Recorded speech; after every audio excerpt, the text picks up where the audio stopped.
The Conflict Armament Research Group has published a study showing large numbers of American weapons ended up in the hands of ISIS fighters. Manila Chan has the story tonight and joins us with more on this.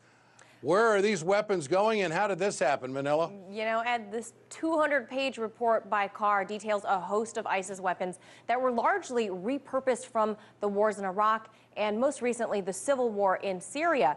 A broad cross-section of materials recovered by the group details a list of more than 1,800 weapons and over 40,000 pieces of ammunition, is the most comprehensive database of the Islamic State weaponry that we have to date.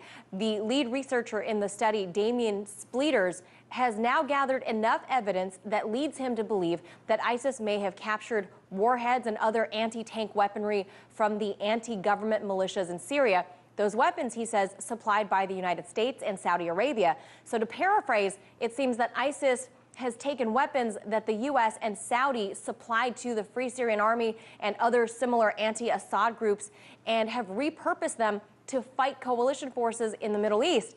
While manufacturers of those arms include countries like China, Russia, the U.S., and even some EU nations, there is a distinction here between producing and supplying.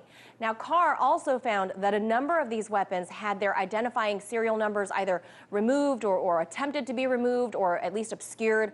Many items in large quantity appear to have come from bulk buying, which indicate a healthy supply chain to ISIS rather than simply seizing the spoils of war.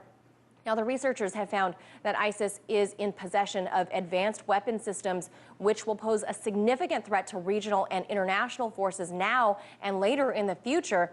They've also demonstrated an ability to even alter and manufacture their own sophisticated IEDs and other weapons. So the report concluded that international weapons supplies to factions in the Syrian conflict have, quote, significantly augmented the quantity and quality of weapons available to the Islamic State. So, Ed, while there has yet to be any evidence to show any sort of direct arms deals to ISIS, there is sufficient evidence to show that by arming the FSA or other so-called moderate rebels, for example, those arms have ended up serving to help the terrorists, Ed.